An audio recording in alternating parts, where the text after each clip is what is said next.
Hi guys, welcome back to Vijay journey vlogs. இன்னைக்கு Tuesday. இன்னைக்கு மழை ஒரு 3 o'clockலேருந்து ஸ்டார்ட் ஆன மழை 7 o'clock வரைக்கும் மழை பெஞ்சிட்டு இருந்துச்சு. ஒரு 2 weeks கண்டினியூஸாக பெங்களூரில் மழையாக தான் இருக்குது. அந்த 2 weeks பேக் தான் நாங்கள் ஏசி வாங்கினோம். ஏசி வாங்கின ஒரு 2 நாள்லேருந்து பார்த்தீங்கன்னா கண்டினியூஸாக மழை, இன்னைக்கு வரைக்கும் மழை பெஞ்சிட்டு தான் இருக்குது. எதுக்காக ஏசி வாங்கினோன்னே தெரியலை, ஆனால் கண்டினியூஸாக மழை பெஞ்சிட்டு தான் இருக்குது. ஏசி நாங்கள் இன்ன வரைக்கும் போடல. ஒரு 1 hour மேக்ஸ் போட்டிருப்போம், அதுக்கு மேலே நாங்கள் ஏசி போடலை. இன்னைக்கு நைட் டிஃபன் சப்பாத்தி தான் நான் பண்ணேன். சாம்பார் தான் நான் வச்சுருந்தேன். ஆனால் என் ஹஸ்பண்ட் சப்பாத்திக்கு சாம்பார் தான் கேட்பாரு. அதனால அவருக்காக நான் வச்சது. எனக்கு மட்டும் நான் சம்பல் பண்ணிக்கிட்டேன். சம்பல் என் மாமியார் தான் எனக்கு சொல்லி கொடுத்தாங்க. அவங்க நிறைய ஸ்ரீரகன் டிஷ் பண்ணுவாங்க. சொதி சம்பல் இதெல்லாம் பண்ணுவாங்க. ஆனா அவங்க மைதா ரொட்டிக்கு தொட்டுக்க சொதி பண்ணுவாங்க, சம்பல் பண்ணுவாங்க. நான் சப்பாத்திக்கு பண்ணுவேன்.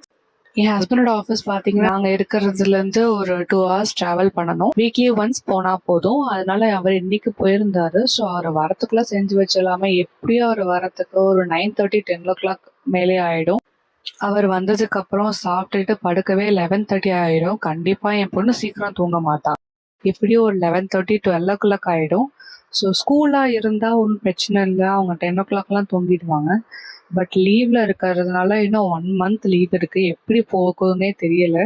ஏதாவது கிளாஸஸ் சேர்த்து விடலான்னு பார்த்தா எங்கள் வீட்டிலேருந்து ஒரு கிளாஸ் பார்த்தீங்கன்னா கிட்டத்தட்ட ஒரு 1/2 hour இல்லை 45 minutes ட்ராவல் பண்ணுற மாதிரி இருக்குது. டெய்லி யாராவது கொண்டு போய் விட்டுட்டு கொண்டு வந்து விடுற மாதிரி இருக்கும். அதனால யோசிச்சுட்டே இருக்கும், ஏதாவது கிளாஸ் சேர்க்கலாமா வேணாமா அப்படின்றதுனால. ஸோ அந்த மாதிரி ஆக்டிவிட்டிஸ் ஏதாவது கொடுத்து தான் வருவேன். நம்ம எழுதுவா. ஸ்க்ரீன் டைம் ஒரு 1 hour பார்ப்பா. அதுவும் 1 hourனா கண்டினியூஸாக இல்லை, ஒரு 10 minutes ஒரு 15 minutes அந்த மாதிரி தான் பார்ப்பா. ஸோ ஸ்க்ரீன் டைம் கொஞ்சம் கொஞ்சமாக அவாய்ட் பண்ணிட்டு தான் வரேன். ரொம்ப அவாய்ட் பண்ண முடியாது, ஏன்னா நம்மளே ஃபுல்லா என்கேஜ்மெண்ட்டா வச்சிருக்க முடியாது. அவங்களுக்கும் போர் அடிச்சிடும். ஸ்க்ரீன் டைம் கொடுக்க வேணான்றதுனால ஏதாவது ஆக்டிவிட்டிஸ் கொடுத்து தான் வருவேன் அவளுக்கு. நான் ஒரு வேளை சமைக்க கிச்சன் வந்தேன்னா ஏதாவது ஒரு ஆக்டிவிட்டிஸ் மாதிரி நான் கொடுத்து தான் வருவேன்.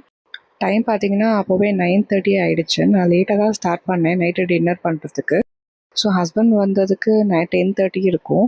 ஸோ வந்துட்டு சாப்பிட்டுட்டு தான் 11:30 12 o'clock ஆச்சு நைட்டு படுக்கிறதுக்கே.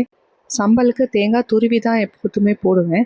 ஸோ அன்றைக்கி கொஞ்சம் டயர்டாக இருந்ததுனால கொஞ்சம் நான் பல்லாக போட்டுக்கிட்டேன். ஸோ நாளைக்கும் ஆஃபீஸ் போகணுன்னு சொன்னதுனால நாளைக்கு ப்ரிப்பேர் பண்ணுறதுக்கு லஞ்சுக்கும் சேர்த்தே நான் வெங்காயம் உரித்து வச்சுட்டேன். ஸோ முன்னாடி நாளே நான் எல்லாமே பண்ணி வச்சுருவேன். வெங்காயம் எல்லாமே நான் முன்னாடியே ப்ரிப்பேர் பண்ணி ஃப்ரிட்ஜில் வச்சுப்பேன். அடுத்த நாள் கொஞ்சம் ஈஸியாக இருக்கும். சைட் பை சைடு ஆதிராக்கும் இட்லி ஊற்றி வச்சுட்டேன். ஏன்னா அவள் கொஞ்சம் வெளியே விளையாண்டதுனால சீக்கிரமாக பசிக்குதுன்னு சொன்னான். அதனால் நான் அவளுக்கும் சேர்த்து இட்லி ஊற்றி வச்சுட்டேன். அவளும் சாப்பிட்டுட்டா. இன்றைக்கி எனக்கு குட் நியூஸ் பார்த்தீங்கன்னா, எனக்கு ஃபைனலாக 1000 சப்ஸ்கிரைபர் ரீச் பண்ணிட்டேன். இன்னும் எனக்கு சப்ஸ்கிரைப் பண்ணுவீங்க நான் நம்புகிறேன். ஸோ இந்த வீடியோ உங்களுக்கு பிடிச்சிருந்துச்சுன்னா மறக்காமல் லைக் பண்ணுங்கள், கமெண்ட் பண்ணுங்கள், சப்ஸ்கிரைப் பண்ணிடுங்க. ஓகே கைஸ், பாய்.